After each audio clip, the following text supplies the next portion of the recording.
요즘 집 구하기 정말 힘드시죠? 전월세 가격도 많이 올랐고, 마땅한 집을 새로 구하기도 쉽지 않다 보니까 기존에 살고 있던 집에서 계약을 연장해서 계속 거주하려는 분들이 굉장히 많아진 것 같습니다. 저도 현장에서 일을 하다 보면 최근에는 새로 이사하려고 하시는 분들보다 계약을 연장하려는 분들이 훨씬 많아졌다는 걸 체감하고 있습니다. 그런데 계약을 연장하는 과정에서 생각보다 많은 분들이 헷갈려 하시는데요. 계약 연장 방식에 따라 임차인의 권리와 계약 조건이 완전히 달라질 수 있기 때문이죠. 이거 제대로 모르고 진행하면 나중에 분쟁으로 이어지는 경우도 있습니다. 그래서 오늘은 전월세 계약 연장 방법 3가지와 차이점, 그리고 주의해야 할 점을 쉽고 간단하게 정리해서 설명드리겠습니다.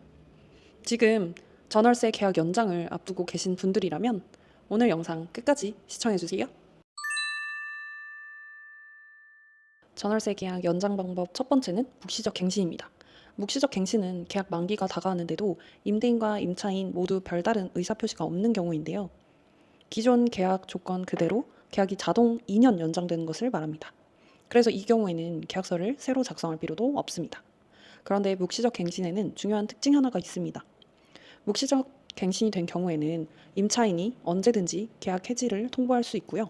통보를 하면 3개월 뒤에 계약이 종료됩니다. 그래서 묵시적 갱신은 보통 임차인에게 유리한 구조라고 이야기합니다. 그리고 또 하나 중요한 점은 묵시적 갱신은 계약갱신 요구권을 사용하지 않은 것으로 봅니다. 그래서 예를 들어 처음 계약 2년을 살고 묵시적 갱신으로 2년을 더 살고 그 다음에 계약갱신 요구권을 사용하면 총 6년까지도 거주가 가능할 수도 있습니다. 그래서 임차인 입장에서는 묵시적 갱신이 되는 상황이 오히려 유리할 수도 있습니다. 제가 현장에서 일을 하다 보면 임차인 분들이 집주인이 아직 연락이 없는데 제가 먼저 연락해야 할까요? 이렇게 질문을 하시는데요. 이런 경우에는 상황에 따라 묵시적 행신이 되는 것이 더 유리할 수도 있기 때문에 이 부분을 정확하게 알고 계시는 것이 중요합니다. 그리고 실제 현장에서 보면 이 묵시적 행신 여부 때문에 계약 분쟁이 꽤 많이 발생합니다. 그래서 계약 만기 전에 언제 어떤 방식으로 통보가 이루어졌는지 이 부분을 잘 확인하는 것이 중요합니다. 두 번째는 계약갱신 요구권입니다. 이 제도는 2020년에 도입된 제도인데요. 임차인이 1회에 하나여 2년 계약 연장을 요구할 수 있는 권리입니다. 임대인은 특별한 사유가 없다면 이 요구를 거절하기가 어렵습니다. 예를 들어 임차인이 월세를 연체했다거나 임대인이나 직계 가족이 직접 거주하려는 경우 이런 사유가 아니라면 거절이 쉽지 않습니다.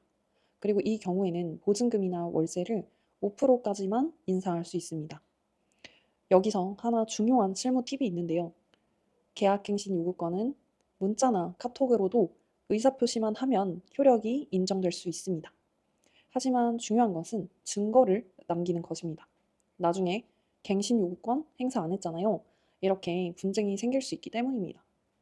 제가 실제로 현장에서 겪었던 사례 중에도 임대인과 임차인이 협의를 하다가 계약갱신 요구권 행사 기간이 지나버리는 경우가 있었습니다.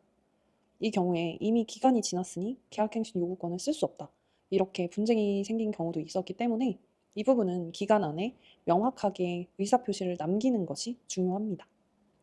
그리고 계약을 연장하면서 보증금을 올리는 경우도 있습니다. 이때 많은 분들이 계약서 새로 쓰지 말고 그냥 돈만 보내주세요. 라고 이야기하는 경우가 있는데요. 이렇게 하시면 위험하실 수 있습니다. 보증금이 올라간 경우에는 반드시 계약서를 새로 작성하셔야 합니다. 그래야 확정일자를 받을 수 있고 법적으로 보호도 받을 수 있기 때문이죠. 그리고 계약서를 작성하기 전에 꼭 확인해야 할 것이 있습니다. 바로 등기부 등본인데요. 왜냐하면 집주인이 바뀌었을 수도 있고 근저당이나 압류가 생겼을 수도 있기 때문이죠. 그래서 보증금을 추가로 지급하기 전에 집주인이 맞는지, 근저당이 있는지, 추가 보증금을 보호받을 수 있는지 확인하시는 것이 좋습니다. 세 번째는 바로 협의 재계약입니다. 재계약은 임대인과 임차인이 협의를 해서 새로운 계약을 체결하는 경우인데요. 이 경우에는 보증금을 5% 이상 올릴 수도 있고 임차인도 계약 기간 동안 구속을 받게 됩니다. 그래서 묵시적 갱신이나 계약갱신 요구권과 달리 임차인이 갑자기 나가겠습니다라고 해서 3개월 뒤에 나가는 구조가 아닐 수도 있습니다. 그래서 재계약할 때는 내가 중간에 이사를 갈 가능성도 있는지 한번 생각해 보셔야 합니다. 그리고 많은 분들이 궁금해하시는 부분이 있습니다. 예를 들어 처음 계약 2년, 계약갱신 청구권 사용 2년, 그래서 총 4년을 거주를 했습니다. 이후에 임대인과 협의해서 재계약으로 2년을 더 살게 되면 총 6년을 살게 되는 거죠. 그럼 여기에서 질문이 나오죠. 재계약 이후에 계약갱신 청구권을 또 사용할 수 있을까요? 만약 가능하다면 총 8년 거주까지도 가능해집니다. 하지만 이 부분은 현재 대법원 판례가 아직 없는 상황이고요.